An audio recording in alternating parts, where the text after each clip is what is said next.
बिस्मिल्लाहिर्रहमानिर्रहीम, अस्सलाम वालेकुम। My self Khizar Ahmed Usama MK preparation के प्लेटफॉर्म से आपसे मुखातिब हूँ। एमके प्रिपरेशन की नई कंप्यूटर साइंस की लेक्चर सीरीज के एक नए सेशन के साथ आज हम डिस्कस करेंगे data communication and computer network. बहुत इंपॉर्टेंट चीज़ें इसके अंदर। एमसीक्यू से रिलेटेड जितने भी पेपर्स हैं वो वन लाइनर हो, वो चाहे टीचिंग की जॉब्स के लिए हो या किसी भी जॉब के लिए हो, उनके लिए ये चैप्टर बहुत इंपॉर्टेंट है। बेसिक और की फैक्टर्स की जो इन्फॉर्मेशन है वो इसके अंदर है, टेक्निकल वर्डिंग जो है वो इसके अंदर है। सो ध्यान से देखिएगा। स्टार्ट करते हैं जी, data communication and computer network. सबसे हम पहले बात करते हैं डाटा कम्युनिकेशन किसको कहते हैं। The process of sending end receiving the data is known as data communication। अच्छा, इसके अंदर हम क्या करते हैं कि हम डाटा को इलेक्ट्रॉनिकली एक जगह से दूसरी जगह जो वो कम्युनिकेट करवाते हैं, भेजते हैं, इसको हम डाटा कम्युनिकेशन कहते हैं। ओके जी, फर्दर इंपॉर्टेंट चीज है एमसीक्यू पॉइंट से रिलेटेड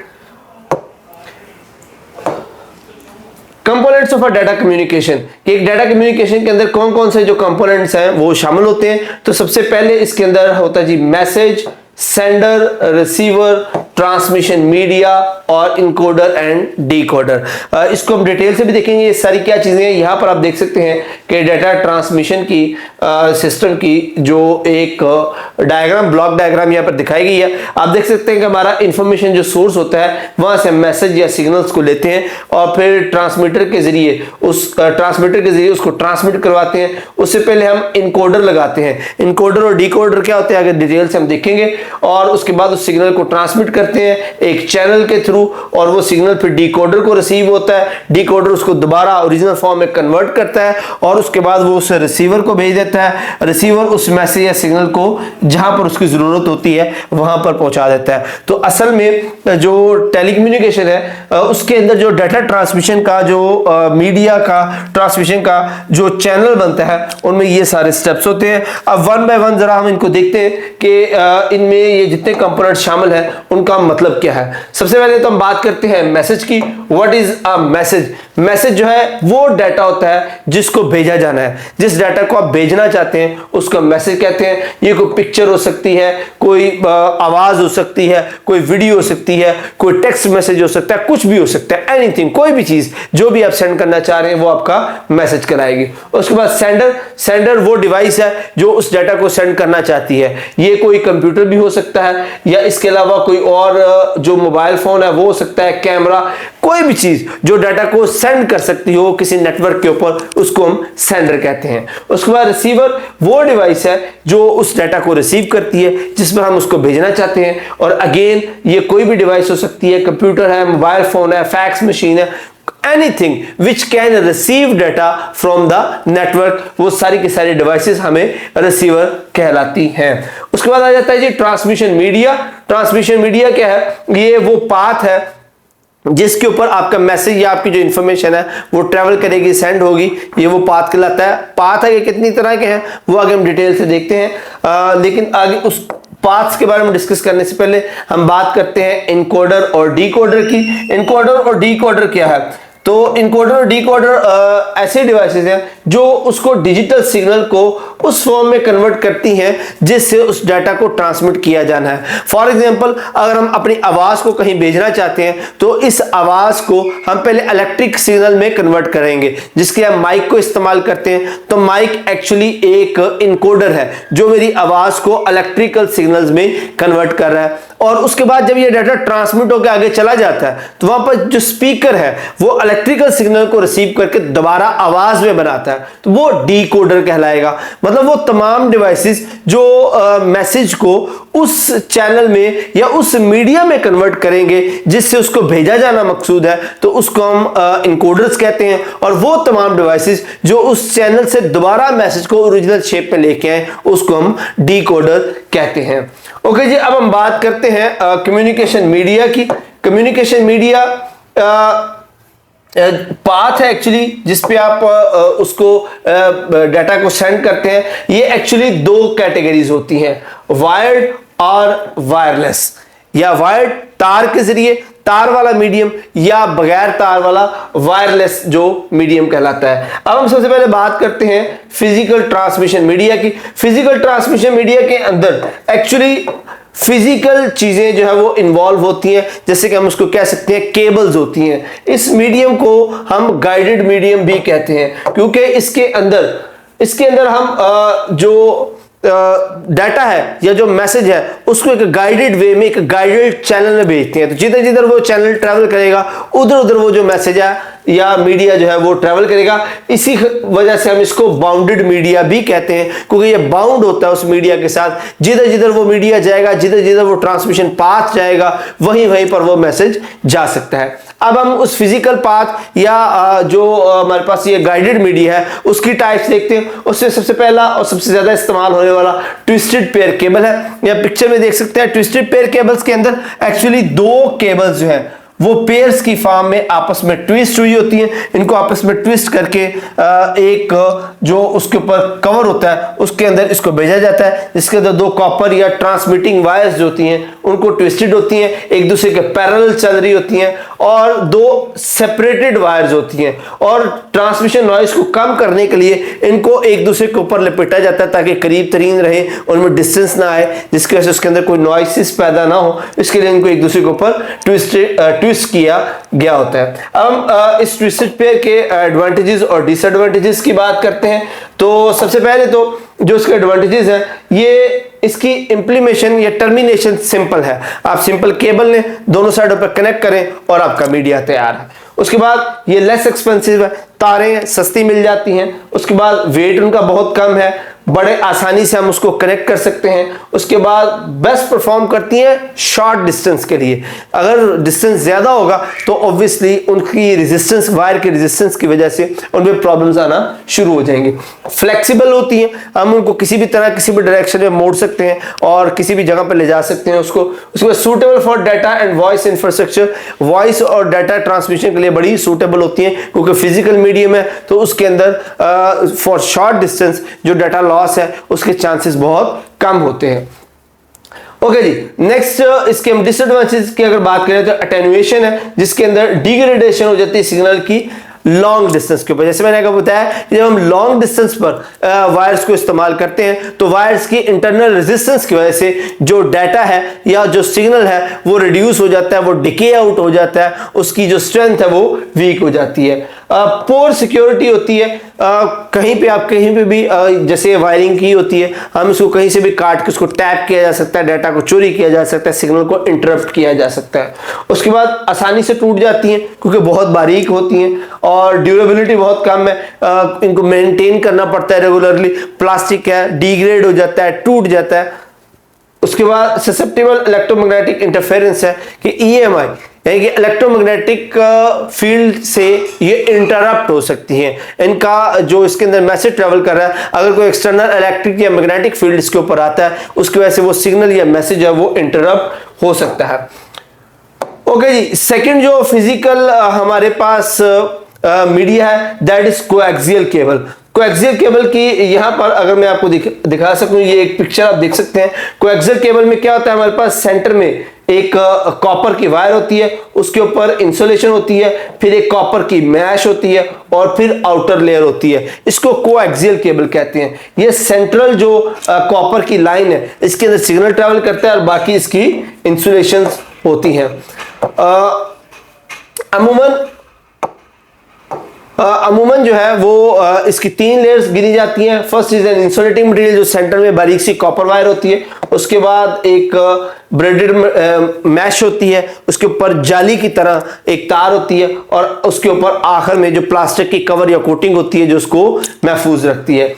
इसको आमतौर पर कैट वी नेटवर्क केबल भी कहा जाता है, या जो टेलीविजन केबल जो आम घरों में इस्तेमाल होती है, टेलीविजन केबल, उसके लिए भी जो इस्तेमाल की जाती है वो यही केबल होती है। अब इसके एडवांटेजेस की बात करें, data can be transmitted high speed. अब चूंकि इसके अंदर जो कॉपर की थिकनेस थोड़ी सी ज्यादा होती है तो इसके अंदर जो डाटा है वो ज्यादा स्पीड से ट्रेवल करवाया जा सकता है। Enhance shielding and compare to twisted pair cable, कि ट्विस्टेड पेयर केबल की निस्बत ज़्यादा इफेक्टिवली ये डाटा को ट्रांसमिट करवा सकती है और एडवांस बैंडविड्थ होती है कि जो लेटेस्ट या स्ट्रॉन्ग सिग्नल्स हैं उनको भी इसके थ्रू ट्रांसमिट किया जा सकता है। डिसएडवांटेजेस की बात करें, एक्सपेंसिव है ट्विस्टेड पेयर केबल की निस्बत, और अगर कोई फॉल्ट आ जाए तो पूरा नेटवर्क जो है वो फ्लॉप हो सकता है। उसके बाद ये तीसरी जो टाइप है, जो लेटेस्ट टाइप है फिजिकल मीडिया की, that is fibre optic cable. Fibre optic cable का ये आप एक कट देख सकते हैं, इसके अंदर ये जो सेंट्रल पार्ट है असल में यहीं से सिग्नल जो है वो ट्रैवल होता है, इसको हम कोर कहते हैं। उसके ऊपर ये जो ब्लू कलर का पार्ट देख रहे हैं इसकी क्लैडिंग कहलाती है, और ये जो व्हाइट कलर की इसके ऊपर कोटिंग है इसको क्लैथिंग कहा जाता है। उसके बाद फिर ये ब्लू जो कोटिंग आपको नजर आ रही है ये इसकी स्ट्रेंथिंग के लिए केवलार फाइबर्स होते हैं, और लास्ट में इसके ऊपर आउटर जैकेट होती है। इसका जो मेन जो हिस्सा है वो ये इसका सेंट्रल पार्ट है जिसको हम कोर कहते हैं। ये सेंट्रल पार्ट एक्चुअली ग्लास का बना होता है, और इसका साइज कंपैरिजन आप यहां से देख सकते हैं कि ये है हमारा फाइबर ऑप्टिक्स जो ग्लास की केबल है, और बाकी इसके ऊपर कितनी मोटी जो आउटर शीट्स जो है वो होती हैं। अब ग्लास केबल फाइबर ऑप्टिक्स जो है ये बहुत ही स्ट्रॉन्ग केबल होती है, और उसके अलावा इसकी जो ट्रांसमिशन है वो लॉन्ग एरियाज तक होती है। आगे हम इसके एडवांटेजेस देखते हैं। It provides more bandwidth band gap ज्यादा, जिसकी वजह से ज्यादा सिग्नल्स, ज्यादा अच्छी क्वालिटी के सिग्नल्स, हाई फ्रीक्वेंसी के सिग्नल जो है वो सेंड किए जा सकते हैं। It carries the data in the form of light, ये लाइट की सूरत में डाटा लेके जाती है, जिसकी वजह से जो केबल के सिग्नल्स हैं वो हायर रेट पर सेंड किए जा सकते हैं। यहां पर हम इलेक्ट्रिक या मैग्नेटिक सिग्नल्स नहीं भेज रहे, बल्कि इसके अंदर हम जो सिग्नल्स हैं या मैसेज है in the form of light send करते हैं। इस वजह से उसके डिके आउट होने के चांसेस कम होते हैं और रेट भी उनका हाई होता है। उसके बाद transport data at a longer distance, लंबे दूरी तक ले जाने के लिए डाटा, क्योंकि इंटरनल रेजिस्टेंस नहीं होती, सिर्फ लाइट इस्तेमाल होती है, लाइट से रिफ्लेक्ट होती जाती है, तो इसमें इंटरनल रेजिस्टेंस ना होने की वजह से जो मैसेज है उसको लॉन्ग डिस्टेंस तक पहुंचाने के लिए इस्तेमाल होती है। ज्यादा रिलायबल है क्योंकि ये रेजिस्टेंस है किसी भी टेंपरेचर चेंज की निस्बत। जो हमने पहले कोएक्सियल केबल या ट्विस्टेड केबल पढ़ी है वो प्लास्टिक मटेरियल है, एक्सटर्नल टेंपरेचर की वजह से उसमें डाटा को या उस केबल को या उस मीडियम को नुकसान हो सकता है। बट जो फाइबर ऑप्टिक्स है इट बेस्ड ऑन ग्लास, तो एक्सटर्नल टेंपरेचर की बेस पे, एक्सटर्नल टेंपरेचर चेंजेस की वजह से इसके डाटा को डैमेज नहीं होता। Next, it is thinner and lighter in weight, so it can be withstand more pull pressure. ये बारीक है, स्ट्रॉन्ग है, ज्यादा तनाव जो है वो बर्दाश्त कर सकती है, ज्यादा स्ट्रॉन्ग है। उसके बाद prone to noise, जो इसके अंदर नॉइस की आप कह सकते हैं फ्रैक्शन है वो बहुत कम होती है, जिसकी वजह से डाटा ज्यादा साफ और एक्यूरेटली जो है वो ट्रांसमिट होता है। अब इसके डिसएडवांटेजेस की बात करें तो सबसे अहम और बड़ा जो इसका डिसएडवांटेज है दैट इज अ कॉस्ट। ये काफी महंगी होती है, कॉस्टली होती है। जहां पे बाकी सारे इसके एडवांटेजेस हैं तो ऑब्वियसली वो उस सारी चीज को तैयार करने में हाई टेक्नोलॉजी चाहिए, तो उस हाई टेक्नोलॉजी की वजह से इसकी जो कॉस्ट है वो काफी बढ़ जाती है। नेक्स्ट इज ये रिक्वायर्ड एक्सटेंसिव मेंटेनेंस, इसकी मेंटेनेंस बहुत रिक्वायर्ड है। आप जहां पर भी इसको इंस्टॉल करेंगे आपको टाइम टू टाइम इसको मेंटेन करना पड़ता है, और इसको कनेक्ट विद अदर डिवाइस, इसको कनेक्ट करना बड़ा मुश्किल है। स्पेसिफिक डिवाइसेस, स्पेशल डिवाइसेस चाहिए, स्पेशल ट्रेन्ड पर्संस चाहिए, स्पेशल स्किल्स चाहिए इस केबल को डिफरेंट डिवाइसेस के साथ अटैच करने के लिए। दे आर इजीली ब्रेकेबल, टूट आसानी से जाती है, ग्लास है ना इसके अंदर, तो जहां पर आप इसको जरा ज्यादा बेंड करेंगे ये टूट जाएगी। Installation is difficult because of its delicate nature, इसके टूटने की वजह से इसकी इंस्टॉलेशन जरा मुश्किल है, लेकिन एक बार इंस्टॉल हो जाए तो ये सारे एडवांटेजेस इससे उठाए जा सकते हैं। तो ये था जी फिजिकल या गाइडेड मीडिया, जिसके अंदर हमने देखा कि ट्विस्टेड पेयर केबल है, कोएक्सियल केबल है और फाइबर ऑप्टिक्स है। ये गाइडेड मीडिया है, फिजिकल मीडिया है जिसके अंदर हम सिग्नल्स को भेज सकते हैं। अब हम बात करेंगे अनगाइडेड या वायरलेस मीडिया की। ये ऐसा मीडिया ट्रांसमिशन है, ऐसा ट्रांसमिशन चैनल है जिसके अंदर किसी फिजिकल मीडिया की जरूरत नहीं होती, कोई वायर, कोई केबल या कोई इस तरह की चीज नहीं होती। इसमें अब हम देखते हैं वन बाय वन कि इनमें कौन कौन से टाइप है। First is radio wave transmission. Radio wave transmission actually ये इलेक्ट्रोमैग्नेटिक वेव्स होती हैं जो ओपन स्पेस में ऑल डायरेक्शन में ट्रेवल करती हैं, उनको हम रेडियो वेव्स कहते हैं। लो फ्रीक्वेंसी वेव्स होती हैं जिनकी फ्रीक्वेंसी 3 किलो हर्ट्ज से 3 गीगा, ये हर्ट्ज HZ जो है हर्ट्ज, ये यूनिट है फ्रीक्वेंसी का। तो किस फ्रीक्वेंसी पर ये भेजी जाएंगी, इसकी रेंज जो है वो 3 किलो हर्ट्ज से 1 गीगा हर्ट्ज होती है। इनकी फ्रीक्वेंसी चूंकि कम होती है इसलिए ये दीवारों में से भी गुजर सकती है, तो इसलिए लॉन्ग रेंज के लिए हम इसको इस्तेमाल कर सकते हैं। जैसे हमारे रेडियो के चैनल्स होते हैं, कॉर्डलेस जो फोन होते हैं, टेलीविजन की जो ट्रांसमिशन आ रही हैं, वो सारी की सारी रेडियो जो ट्रांसमिशन उसके जरिए होती है। इसके अंदर क्या होता है कि एक ट्रांसमीटर के साथ हमें एंटीना इंस्टॉल करते हैं। ये एंटीना जो वो सिग्नल्स को डायरेक्शंस में छोड़ देता है और रिसीव करने के लिए हम अगेन एंटीना लगाते हैं और वो एंटीना सिग्नल्स को रिसीव करके रिसीवर तक पहुंचाता है। तो इस तरह से ये जो ट्रांसमिशन है ये रेडियो वेव्स के जरिए होती है, जिसमें रेडियो सिग्नल जो है वो एयर में सारी डायरेक्शन में सेंड कर दिया जाता है। जहां पर भी कोई इसके सामने एंटीना आएगा वो उस सिग्नल को वसूल कर पाएगा। नेक्स्ट हमारे पास है जी माइक्रोवेव ट्रांसमिशन। माइक्रोवेव ट्रांसमिशन जो है उनकी रेंज होती है 1 to 300 गीगाहर्ट्ज होती है और ये स्ट्रेट लाइन में ट्रैवल करते हैं। इनका डिसएडवांटेजेस में से या एडवांटेज क्या है, कोई ये स्ट्रेट लाइन में ट्रैवल करते हैं इसलिए उनको पॉइंट टू पॉइंट ट्रांसमिशन के लिए इस्तेमाल किया जाता है। जैसे आप यहाँ पे देख सकते हैं एक बेस स्टेशन बनाया, तो यहाँ से टर्मिनल ए और टर्मिनल बी तक जो है वो ट्रांसमिशन के लिए इसको इस्तेमाल किया जा सकता है, क्योंकि स्ट्रेट लाइन में अमूमन मूव करती है। तो अगर हमारे पास रास्ते में कोई ऑब्स्टिकल आ गया तो यहाँ पर हमें कोई बेस स्टेशन बनाना पड़ेगा जो उस मीडिया को एक रास्ता या पाथ दे सके। ये माइक्रोवेव्स बहुत सारी जगह पे यूज होती है, नेविगेशन सिस्टम्स के अंदर, point two point communication systems के अंदर जो सरफेस ऑफ अर्थ पर मौजूद पाए जाते हैं, सब मोबाइल फोन्स कम्युनिकेशन के अंदर भी, मतलब काफी सारी इसकी जो एप्लीकेशंस हैं। थर्ड जो हमारे पास अनगाइडेड या नॉन फिजिकल मीडियम है ट्रांसमिशन का, that is infrared wave transmission. Infrared wave transmission की जो रेंज है that is 300 gigahertz to 400 gigahertz और इसकी हाई फ्रीक्वेंसी की वजह से ये वॉल्स के थ्रू पास नहीं कर सकती। वॉल्स के थ्रू पास करवाने के लिए हमारे पास फ्रीक्वेंसी जो है वो कम होनी चाहिए, ज्यादा नहीं। अब चूंकि इसकी फ्रीक्वेंसी जो है वो बहुत ज्यादा है, इस वजह से वॉल्स के थ्रू पास नहीं कर सकती। दैट मीन इसको हम शॉर्टर रेंज के लिए इस्तेमाल करते हैं, लॉन्ग रेंज के इस्तेमाल नहीं कर सकते। जैसा कि आप data transfer between a computer and a cell phone, यानी करीब तरीन जो डिवाइसेस पड़ी हुई हैं उनके थ्रू हम इसको इस्तेमाल करते हैं। तो ये था हमारे पास अनगाइडेड या वायरलेस ट्रांसमिशन मीडियास। ओके जी, नेक्स्ट हम बात करते हैं वायरलेस फिडिलिटी या वाईफाई की। ये वर्ड आपने बहुत दफा सुना होगा, wifi which stand for wireless fidelity. Wireless fidelity असल में क्या होता है, हम एक एरिया के अंदर किसी पर्टिकुलर नेटवर्क के सिग्नल जो है वो राउटर के थ्रू स्प्रेड करते हैं। जैसे हमारे घर के अंदर इंटरनेट का राउटर लगा होता है तो वो राउटर आपके घर के अंदर इंटरनेट के सिग्नल्स को स्प्रेड कर रहा होता है, एक वायरलेस मीडिया या वायरलेस फील्ड बना रहा होता है जिसके अंदर उस इंटरनेट के कनेक्शंस किए जा सकते हैं। और ये कनेक्शन के लिए काफी फ्लेक्सिबल होता है, क्योंकि ये आपके नेटवर्क कवरेज एरिया के अंदर बहुत सारे जो कनेक्शन है उनको ले सकते हैं। जैसे कि उस राउटर की रेंज में जितनी भी डिवाइसेस आ रही होंगी वो इसके साथ कनेक्ट हो सकती है। वायरलेस फिडिलिटी या वाईफाई की जो नेक्स्ट जनरेशन है या नेक्स्ट एडवांस फॉर्म है दैट इज लाईफाई या लाइट फिडिलिटी। जैसे वाईफाई के अंदर हम इलेक्ट्रोमैग्नेटिक वेव्स को यूज करते हैं सिग्नल ट्रांसमिशन के लिए, तो लाईफाई के अंदर एक्चुअली हम एलईडीज को यूज करते हैं जो लाइट सिग्नल्स को सेंड करते हैं डाटा ट्रांसमिशन के लिए। और ये तकरीबन इसकी स्पीड जो है वो 100 GB पर सेकंड तक जा सकती है। मतलब वाईफाई की निस्बत लाईफाई के अंदर डाटा ट्रांसमिशन की कैपेसिटी ज्यादा है।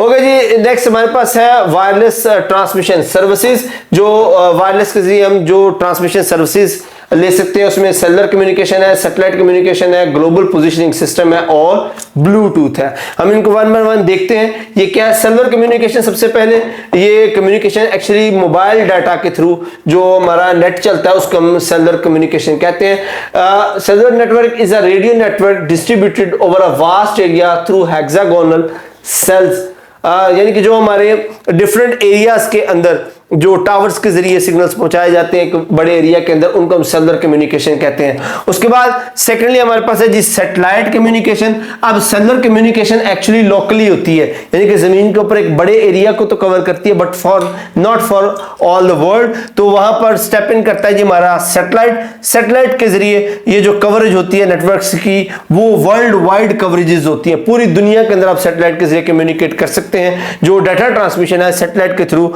वो वर्ल्ड वाइड होता है। जैसे हम जीपीएस को यूज करना या सैटेलाइट फोन्स के जरिए जो कॉल्स या कम्युनिकेट करने की जो हम कोशिश करते हैं, ये सारे सैटेलाइट कम्युनिकेशन का ही एग्जांपल है, जिसके जरिए आप सैटेलाइट की वजह से पूरी दुनिया के अंदर विदाउट एनी बेस के आप उससे कम्युनिकेट कर सकते हैं।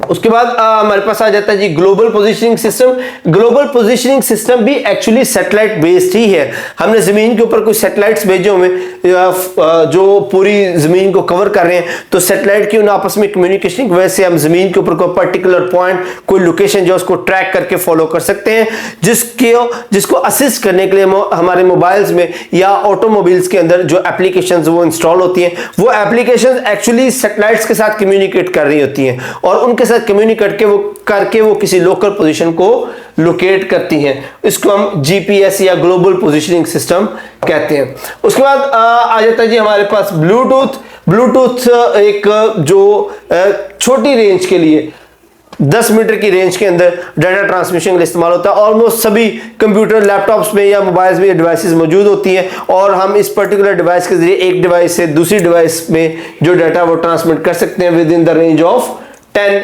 मीटर्स। तो ये था हमारे पास जो ट्रांसमिशन के मोड्स हैं या उनकी टाइप्स हैं। नेक्स्ट हम बात करते हैं कंप्यूटर नेटवर्क्स की। तो computer networks in the short form में मैं बात करूं तो कंप्यूटर नेटवर्क्स एक्चुअली कंप्यूटर्स का आपस में जोड़ना है। अगर एक, दो या तीन कंप्यूटर आपस में जुड़े हुए हैं तो वो असल में एक कंप्यूटर नेटवर्क बनाते हैं। इनकी बहुत सारी किस्में हैं, जैसे वैन है, लैन है, मैन है। हम उनको वन बाय वन देखते हैं वो क्या चीज है। सबसे पहले हम बात करते हैं लैन की। LAN stand for local area network. ये एक ऐसा नेटवर्क होता है जो किसी ऑफिस या बिल्डिंग के अंदर या किसी पर्टिकुलर इंस्टीट्यूशंस के अंदर, जैसे कि आप स्कूल की जो लाइब्रेरी है या स्कूल के जो कंप्यूटर लैब, उसके अंदर 15, 20, 25 कंप्यूटर पड़े, वो स्कूल के अंदर अंदर कनेक्टेड है। ये एक लोकल एरिया नेटवर्क बनाते हैं, एक लैन बनाते हैं। इस तरह आपके घर के अंदर एक राउटर के साथ जितनी डिवाइसेस अटैच है वो सारी एक लोकल एरिया नेटवर्क लैन बनाते हैं। इस तरह एक ऑफिस के अंदर जितने एम्प्लॉइज हैं उनके कंप्यूटर्स जो आपस में अटैच है वो एक लोकल एरिया नेटवर्क बनाते हैं। यानी एक पर्टिकुलर बिल्डिंग के अंदर या इंस्टीट्यूशंस के अंदर बनने वाला नेटवर्क है। अब इसके एडवांटेजेस क्या है जी? एडवांटेजेस की बात करें तो ये ज्यादा पैसे खर्च कर जो है ना खर्च नहीं करवाता है। कि अगर आप एक स्कूल की लैब के अंदर नेटवर्क बना रहे हैं तो आप एक सिंपल एक केबल के जरिए उन सब जो सिस्टम्स हैं उनको कनेक्ट कर सकते हैं। उसके बाद डाटा जो वो सेंट्रली स्टोर होता है, यानी कि आप उसका एक जो सर्वर सेंट्रली बनाया होगा डाटा उसमें स्टोर होता है। उसके बाद rate of data transfer is high. चूंकि छोटा नेटवर्क है, डिस्टेंस कम है, कम डिवाइसेस हैं, तो डाटा ट्रांसफर रेट भी हाई होता है। उसके बाद सेंट्रल मैनेजमेंट अवेलेबल होती है, यानी कि आप एक सिस्टम के जरिए ही बाकी तमाम सिस्टम में कोई सॉफ्टवेयर इंस्टॉल करना चाह रहे हैं, कोई फाइल शेयर करना चाह रहे हैं तो वो आप इजीली शेयर कर सकते हैं। उसके बाद the entire LAN is simple to operate and easy to control. कि उसको छोटा नेटवर्क होता है, छोटा एरिया होता है, तो आप उसको इजीली कंट्रोल कर सकते हैं, उसको इजीली मेंटेन कर सकते हैं, मॉनिटर कर सकते हैं। ओके जी, अब इसके डिसएडवांटेजेस की बात करते हैं। डिसएडवांटेजेस की बात करें तो सबसे पहले तो बहुत छोटा जियोग्राफिकल एरिया कवर करते हैं। छोटा नेटवर्क है, छोटे एरिया तक होता है, ज्यादा वाइड रेंज इसकी नहीं होती। वायरस इजीली स्प्रेड हो सकता है क्योंकि ज्यादा सिक्योर नहीं होता। उसके अंदर जो वायरस है वो आसानी के साथ बाकी सारे कंप्यूटर्स के अंदर फैल सकता है। मेंटेनेंस चाहिए उसको, हर चीज को मेंटेन करने के लिए उसको हर सिस्टम को वन बाय वन जो मेंटेन करना पड़ता है।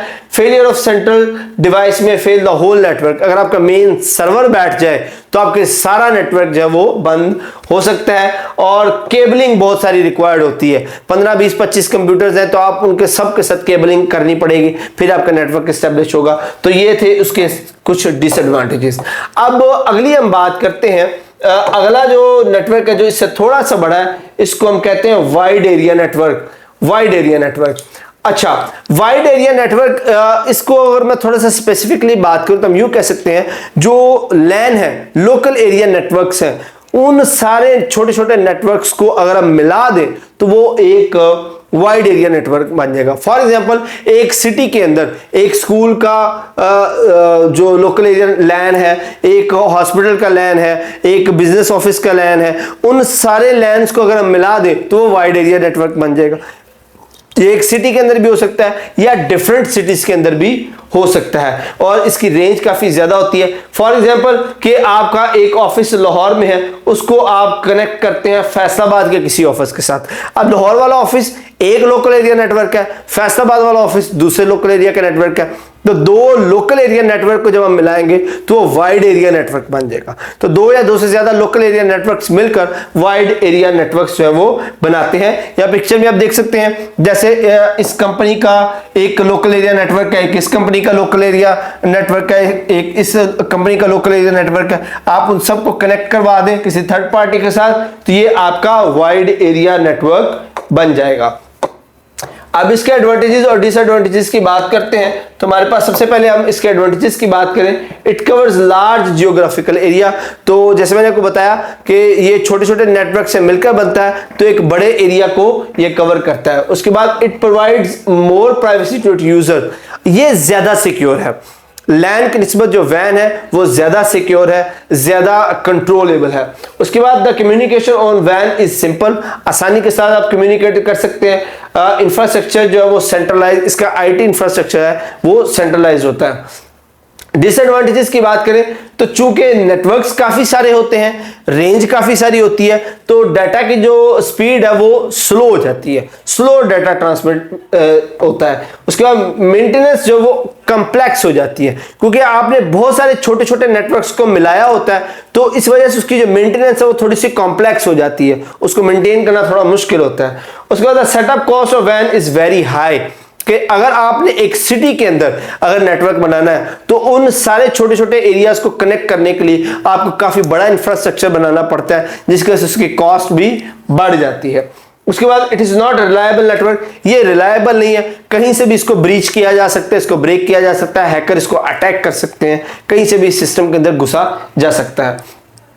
हाई परफॉर्मेंस डिवाइसेस जो है वो उसके लिए चाहिए होती हैं, क्योंकि ज्यादा लोड इस पर होता है तो बड़ी एक्सटेंसिव डिवाइसेस जो है वो उसके लिए रिक्वायर्ड होती हैं। और इसके अंदर कौन कौन सी डिवाइसेस यूज होती हैं वैन के अंदर, तो इसके अंदर जो PSTN जिसको पब्लिक स्विच टेलीफोन नेटवर्क कहते हैं उसको वो इस्तेमाल होता है। इसके अलावा लॉन्ग डिस्टेंस ट्रांसमिशन जो है वो इसमें डिवाइसेस जो है वो यूज होती हैं। उसके अलावा गेटवे स्विचेस हैं, राउटर्स हैं, काफी सारे स्विचेस जो है इस्तेमाल होते हैं जो डिफरेंट वैन्स को लैंस को अलग अलग रखने में मदद करते हैं। ओके जी, नेक्स्ट हम बात करें, जैसे आगे मैं एक्सप्लेन कर चुका हूं डिफरेंसेस बिटवीन लैन एंड वैन के। तो जो लैन है वो restricted to small geographical area, जबकि वैन जो है वो ग्रेटर डिस्टेंस और अमूमन वर्ल्ड वाइड भी इस्तेमाल किया जा सकता है। उसके बाद जो लैन है वो फास्टेस्ट स्पीड पे काम करता है, जब वैन जो है वो उसका रेट जो है वो स्लो है, क्योंकि काफी सारे नेटवर्क्स इस पर होते हैं। उसके बाद लैन जो है वो प्राइवेटली ओन्ड होता है, प्राइवेटली कंस्ट्रक्टेड किसी एक कंपनी या किसी इंस्टीट्यूशन या स्कूल का होता है, जबकि वैन जो है वो एक पब्लिक भी हो सकता है, प्राइवेट भी हो सकता है। पब्लिक लाइक कोई एडमिनिस्ट्रेशन जो है, सिटी एडमिनिस्ट्रेशन उसको ऑपरेट करवा रही होती है, या कोई बड़ा ऑफिस है या कोई बड़ा ई-कॉमर्स प्लेटफॉर्म है तो उसने अपने डिफरेंट ऑफिस को अटैच करने के लिए उसको प्राइवेटली हायर किया होता है। लैन जो है वो कम एक्सपेंसिव है, वैन ऑब्वियसली ज्यादा नेटवर्क्स हैं, एक्सपेंसिव डिवाइसेस चाहिए, मोर एक्सपेंसिव होता है। इसमें डाटा ट्रांसफर जो है वो ज्यादा तेजी से हो जाता है, जबकि वैन में डाटा ट्रांसफर जो है वो स्लो होता है, लैग करता है। तो ये था डिफरेंस बिटवीन लैन एंड वैन के। तीसरी जो इसकी किस्म है that is metropolitan area network MAN है, जो एक सिटी के थ्रू ऑपरेट होता है। As you can see in the picture, एक जो सिटी ऑफिस है वो एक सिटी के अंदर मौजूद जितनी भी बिल्डिंग्स हैं, जितने ऑफिसेज हैं, इंस्टीट्यूशंस हैं, बिजनेस ऑफिसेज हैं, जो भी प्लेटफॉर्म्स वहां पे मौजूद हैं, उन सबको कनेक्ट करवाकर एक सिटी के एरिया में जो सिटी मैनेजमेंट है वो उसको बनाती है और ऑपरेट करवाती है, उसको मेट्रोपॉलिटन नेटवर्क एरिया कहते हैं। इसके अंदर आप टेलीविजन केबल नेटवर्क जो है, जो किसी शहर तक या किसी मुल्क तक महदूद होते हैं वो शामिल है। उसके बाद केबल इंटरनेट जो डिफरेंट कंपनीज डिफरेंट एरियाज में प्रोवाइड करते हैं, ये सारे के सारे मैन या मेट्रोपॉलिटन नेटवर्क की एग्जांपल्स हैं। इनके एडवांटेजेस और डिसएडवांटेजेस की बात करते हैं तो it offers greater security than a वैन की निस्बत जो मेट्रोपॉलिटन नेटवर्क है ये ज्यादा सिक्योर होता है और हैकर प्रूफ होता है। उसके बाद larger than LAN and covers the area of a city, ये लैन से बड़ा होता है और एक सिटी पूरे को कवर करता है। MAN uses fewer resources than वैन की निस्बत इसके रिसोर्सेज कम इस्तेमाल होते हैं और इजी टू एस्टैब्लिश है। उसके बाद डिसएडवांटेजेस की बात करें, MAN connection from the location to another, more cable is needed. यहां पर केबल टू केबल कनेक्शन है, आप एक बिल्डिंग से दूसरी बिल्डिंग में जो कनेक्शन करेंगे उसके लिए आपको केबल्स रिक्वायर्ड है। तो जितनी ज्यादा बिल्डिंग्स हैं, जितने ज्यादा यूजर्स हैं, उतनी ज्यादा केबलिंग जो है वो उसकी रिक्वायर्ड होगी। उसके बाद लैन के साथ कंपेयर करें तो डाटा रेट स्लो होता है, लैन में डाटा रेट कंपैरेटिवली ज्यादा होता है। सिस्टम जो है वो हैकर से प्रूफ हैकर्स के अगेंस्ट स्ट्रॉन्ग बनाना एक चैलेंजिंग काम है और इसके लिए काफी एफर्ट पुट करनी पड़ती है। उसको एक्सटेंसिव नेटवर्क को मेंटेन करना भी उतना ही चैलेंजिंग होता है और उतना ही ज्यादा ये एक्सपेंसिव भी होता है। इसके अंदर भी बहुत सारी डिवाइसेस जो है वो इस्तेमाल होती हैं जैसे स्विचेस और टेलीफोन लाइंस वगैरह।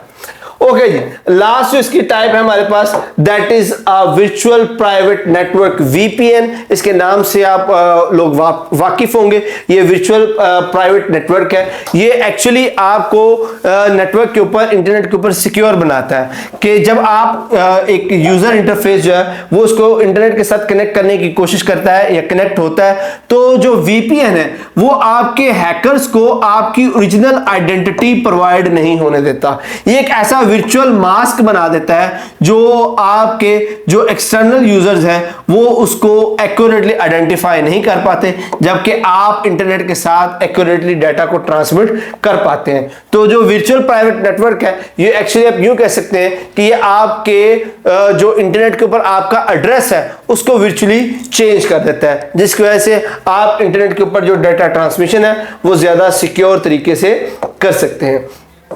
उसके अच्छा, इसके बाद हमारे पास जरा एक इंटरेस्टिंग चीज है, द इंटरनेट ऑफ थिंग्स जिसको आईओटी भी कहा जाता है। एक बड़ी जबरदस्त चीज है।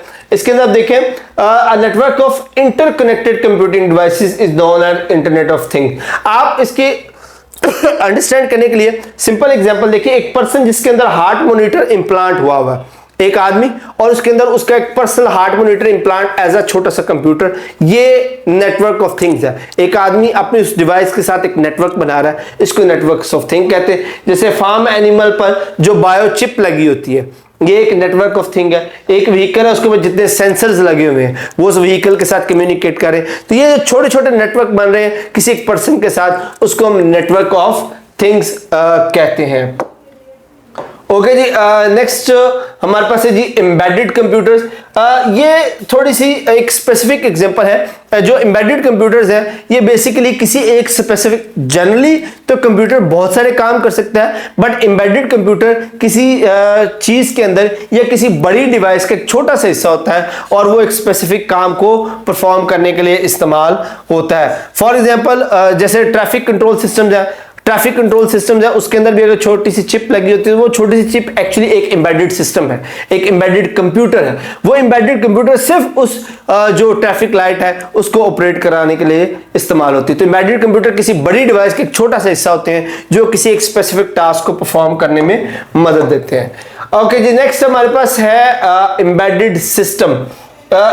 ये थोड़ी सी उससे बड़ी चीज है। इसके आप सिंपल एग्जांपल ले लें, जो छोटा सा कंप्यूटर होता है ये अगेन एक ऐसा सिस्टम है जो किसी पर्टिकुलर टास्क या किसी पर्टिकुलर डिवाइस को ऑपरेट करवाने के इस्तेमाल, जैसे कि हमारी स्मार्ट वॉचेस है, तो स्मार्ट वॉचेस एक एम्बेडेड सिस्टम है। वो एक छोटा सा कंप्यूटर, छोटा सा सिस्टम है जो स्मार्ट वॉच को ऑपरेट करवाता है। इसी तरह जो हमारा MP3 प्लेयर है और उसकी तरह हमारी जो वॉशिंग मशीन के अंदर जो सिस्टम्स हैं, ये छोटे छोटे सिस्टम्स हैं जो उससे एक छोटे से एनवायरनमेंट के अंदर छोटे से काम को परफॉर्म करने के लिए बने हुए हैं। उसके बाद आ जाता है जी एज कंप्यूटिंग। एज कंप्यूटिंग क्या है? The word edge computing means geographic distribution. Edge computing is computing model in which we focus on bringing computer devices and sources of data as closely as possible. हमारी इसमें कोशिश होती है कि ऐसा network या सिस्टम बनाया जाए जिसमें उसमें मौजूद डिवाइसेस को हम जितना क्लोज हो सके, जितना करीब हो सके ले आए, ताकि उनके दरमियान डाटा कम्युनिकेशन सिक्योर भी हो, फास्ट भी हो, उसमें किसी तरह की लैगिंग ना हो। जैसा कि क्लाउड गेमिंग है या हॉस्पिटल के अंदर जो पेशेंट मॉनिटरिंग सिस्टम है, ये सारी वो चीजें हैं जो हम उस सिस्टम को या उससे एक पूरे नेटवर्क को जितना मुमकिन हो सके क्लोज करते हैं, उसको हम एज कंप्यूटिंग कहते हैं। ओके जी, उसके बाद हमारे पास आ जाता है जी data analysis. Data analysis analytics ऐसी ब्रांच है जिसके अंदर हम जो सिस्टम हमारा इनपुट या आउटपुट प्रोवाइड कर रहा है उसके सारे डाटा को एनालाइज करते हैं ताकि एक बेहतर डिसीजन लिया जा सके। और ये अमूमन जो आर्टिफिशियल इंटेलिजेंस है उसके लिए डाटा जो एनालिटिक्स है वो बहुत ज़रूरी है, क्योंकि जो आर्टिफिशियल इंटेलिजेंस है या मशीन लर्निंग है वो बेसिकली डाटा एनालिसिस पर ही इन्हिसार कर रही होती है कि जिस जो एक मशीन लर्निंग एनवायरनमेंट है या वर्चुअल इंटेलिजेंस का कोई रोबोट है या कोई भी ऐप है, वो एक्चुअली आपकी तरफ से प्रोवाइड किए गए तमाम डाटा को एनालाइज करके डिसीजन लेता है। ये था हमारा आज का चैप्टर। अब हम इसके कुछ प्रैक्टिस एमसीक्यूज है उसको अटेम्प्ट करने की कोशिश करते हैं। First one is Li-Fi is a wireless optical network technology that uses dash for data transmission. तो वाईफाई के अंदर एक्चुअली एलईडीज को हम इस्तेमाल करते हैं डाटा ट्रांसमिशन के लिए। Next is the network with a small geographic area is called. तो जो हमारे पास लैन है, लोकल एरिया नेटवर्क, वो वैन और मैन की निस्बत सबसे छोटा जो एंटिटी है वो बनती है। So right option is A, LAN. An unguided transmission media transmit electromagnetic waves without using any dash medium। तो unguided या जो electromagnetic waves जो प्रोड्यूस कर रहा होता है वो किस तरह का मीडियम यूज नहीं करता, तो फिजिकल मीडियम के बगैर ही ऑपरेट हो रहा होता है। In the dash network computers are not physically connected. किस एरिया में कंप्यूटर जो है वो फिजिकली कनेक्टेड नहीं होते, तो वैन के अंदर जो कंप्यूटर है वो फिजिकली कनेक्टेड नहीं होते, ये वायरलेसली कनेक्टेड होते हैं। Dash is a secured connection over the internet. LAN, वैन या वीपीएन में से कौन सी चीज है जो आपको सिक्योर कराती है? That is a VPN. VPN virtual private network जो है ये आपके कनेक्शन को इंटरनेट के ऊपर सिक्योर करता है। Next is PSTN public switch telephone network या satellite links are dash devices used for वैन। तो ये असल में कम्युनिकेशन डिवाइसेस हैं। C is the right answer, ये कम्युनिकेशन डिवाइसेस हैं। नेक्स्ट हमारे पास है G subcategory of satellite communication that is a GPS. GPS जो है वो सब कैटेगरी है वायरलेस कम्युनिकेशन की। A dash network is an internet connection that is shared with multiple devices in a home, that is a wifi. Wifi के जरिए आप एक घर के अंदर मौजूद जो है वो नेटवर्क को शेयर कर सकते हैं। Wifi stand for wireless fidelity. Wireless fidelity, C is the right answer. Bluetooth is an other important dash range wireless। तो ये एक लो रेंज वायरलेस कम्युनिकेशन है तकरीबन 10 मीटर के डिस्टेंस तक। So that's it for the session. Hopefully आज के session आपके लिए काफी हेल्पफुल रहा होगा, काफी इंफॉर्मेटिव रहा होगा। किसी भी तरह के क्वेश्चन के लिए आप कमेंट सेक्शन में पूछ सकते हैं। नेक्स्ट सेशन तक के लिए अपना बहुत सारा ख्याल रखिए। अल्लाह हाफिज।